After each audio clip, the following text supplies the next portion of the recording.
desde novinho, eu sou uma pessoa Sim. que, apesar de vir de uma família muito humilde, e meu pai me dá uns cascudos de vez em quando, eu sonhava acordado, né? Sim, sim. Que eu ia morar numa mansão, que eu ia dirigir carros do ano. Então, mas eu vinha da família muito humilde, eu trabalhava na roça junto com meu pai. Em vez de quando meu pai me dava uns cascudos para me acordar. Para você acordar. E eu cresci ouvindo meu pai falando, né? Que ninguém fica rico trabalhando.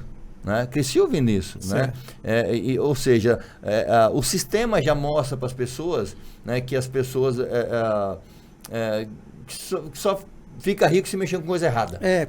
E aí onde entra a mente predominante que eu estou falando. Exato. Porque se isso fosse uma predominância em você, que bom que não foi. Não que, claro, os nossos pais, e a gente fala que as crenças, ou pelo menos essas informações que a gente traz, é de família, realmente, é do meio que a gente vive, social, tudo mais. Se a gente deixa que isso predomine, claro, porque vem um padrão, a gente chama de Matrix isso, né? A Matrix, ele traz muito essa informação de que, olha, cuidado, é perigoso, justamente para que você viva dentro dessa bolha que a gente fala, dessa zona de conforto. Então, se eu trago essa informação para uma pessoa, eu falo, olha, você vai dar certo só se você trabalhar demais, só se você suar demais. Agora, não significa que a pessoa vai ficar sentada, vibrando, e fazendo o dia inteiro, ela vai conseguir. E vai entrar dinheiro na conta dela, né? Não vai, porque isso também é charlatanismo quântico, que a gente fala, né? Então já fiquem alertas. Se vocês verem pessoas falando, fica o dia inteiro sentado, meditando e pensando no seu desejo que vai acontecer. Não vai acontecer, porque não é predominante. O pensamento, quando ele não é predominante, ele é apenas um pensamento solto. É interessante, Marcelo, porque, como eu já falei para você, quando eu cheguei aqui em Cuiabá, né, e foi muito difícil para mim aqui. E a minha mãe me ligava quase todo dia para poder, volta embora, meu filho, esse negócio aí da cidade. Ela ficava assistindo os jornais lá, meu Deus, que cidade violenta. Era o cenário dela. Você quer morar nessa cidade, vem embora para casa, aí não é seu lugar, larga a mão disso, esse negócio de ficar rico não existe, né? Você tem uma profissão, você é torneiro mecânico, volta para casa. E mesmo assim eu falei, não, mãe, deixa eu continuar. Que eu tinha enxergado. Sim. Né? Mas depois que eu cresci, né, que eu cheguei, eu já não sei se já te contei essa história, quando eu cheguei em Cuiabá, o condomínio que eu moro hoje, eu cansei de ir lá, né, como se fosse um corretor, que alguém queria comprar uma casa, para um corretor me levar lá, para me poder entrar dentro das casas, visualizar aquilo, que é lá que eu queria morar. Né? Várias vezes sentei no meu fio, ficava olhando aquelas casas assim, falei, louco, um dia eu quero morar numa casa dessa. E assim, com isso, depois que eu cheguei, hoje eu moro lá onde eu fazia isso, que era o primeiro condomínio fechado aqui de Cuiabá, hoje eu moro lá, né? Só que em algum momento da minha vida, eu comecei a me perguntar, como que, e às vezes, ter culpa, sabe?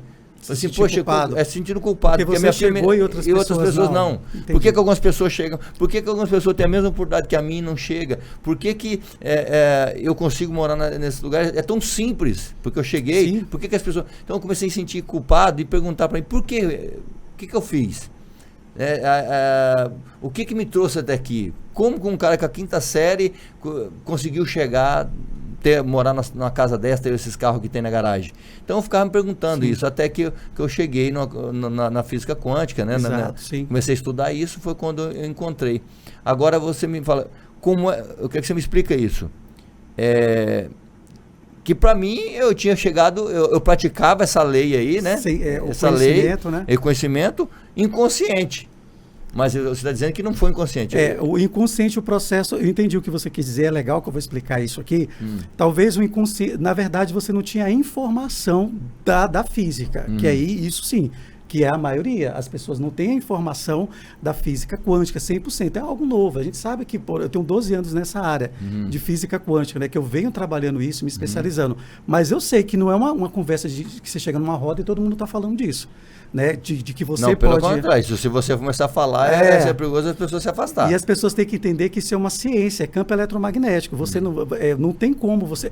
Por exemplo, eu não escolho hoje, Claudemir, falar assim, existem as leis que eu falei, as leis que são a força forte, fraca, a gravidade e o campo eletromagnético. Você não escolhe, tipo assim, hoje eu não vou usar a gravidade. Não é uma escolha. Isso existe, independente de você escolher ou não. O campo eletromagnético, ele existe independente da sua escolha. Né? A diferença... Independente se eu acredito ou não, ele está lá. Se você acredita ou não, é igual você falar, eu vou subir... Vamos falar que são as 4 forças que eu estava explicando. Se você sobe em um prédio, né, de 20 andares, e aí você chega lá e fala, eu escolho não usar a gravidade e vou me jogar. ela vai funcionar, Vai você funcionar escolhendo igual. ou não. Então não é uma roupa que a gente escolhe. Então, como é um processo natural, independe se você sabe dele ou não. Então, isso que eu quero que você entenda. Você não sabia do processo campo eletromagnético, física quântica, que é o que estuda esses fenômenos. Então, você não sabia. Mas você utilizar ele, qualquer pessoa utiliza. Você pega uma criança, ela tá uma pedra, sabe utilizar o campo eletromagnético, uma criança, um cachorro, né? Os cachorrinhos lá sabem usar o campo eletromagnético. A diferença do ser humano é quando você tem consciência. Então, a palavra-chave, se a gente fosse falar hoje aqui, a palavra mestre, seria consciência. Então, quando você tem consciência que você merece e que você pode chegar até um lugar, você vai fazer todos os processos de sinapses mentais. O que é isso? Aí vem a neurociência. Porque quando a gente fala do experimento da física quântica, eu não vou falar da física quântica aplicada em ser humano, no sentido, o experimento foi feito dentro de um laboratório. Eu não sou um laboratório. As coisas comigo acontecem aqui fora. Então, quando a gente fala da dupla fenda, que as pessoas, que os cientistas olharam o experimento, eles mudaram o formato, não só a forma do elétron, mas também decidiram para onde eles poderiam ir.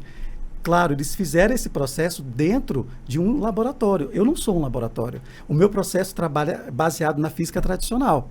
Ou seja, existe a física quântica para fazer os experimentos e a física tradicional, que somos nós aqui fora, o carro que eu pego, a casa que você vai, você tem que fazer o processo. Então, assim, isso é escolha. Quando você escolhe, para mim não é essa a única realidade, ser torneiro mecânico. A minha realidade é começar a ir lá no Florais, foi você começou a falar, né, que você ia lá para ver com corretores, para você, o que você estava fazendo? Criando sinapses, a gente chama de soldados.